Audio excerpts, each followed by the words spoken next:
रावलाकोट के निर्गोला वाटरफॉल में मौजूद है। आप देख सकते हैं मेरे पीछे वाटरफॉल का खूबसूरत नज़ारा है। और सबसे खूबसूरत जो बात है कि यहाँ पे रेल में क्लीन हो रही है। आप इस रेल को देख सकते हैं, जो कि नेचुरल है, अभी नहीं है, और ये उसका नई दिलफरेब नज़ारा है। ऐसा नज़ारा पहले कभी देखने को मुझे तो नहीं मिला। आप इसको पूरी इंजॉय करें। रेन ये यहाँ आप चेक करें कितनी खूबसूरत है। मेरे पीछे ये रेनबो है, ये एडिटेड नहीं है, जेन्युइन रेनबो है।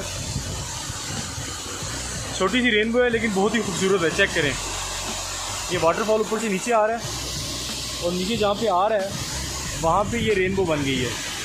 ये देखें।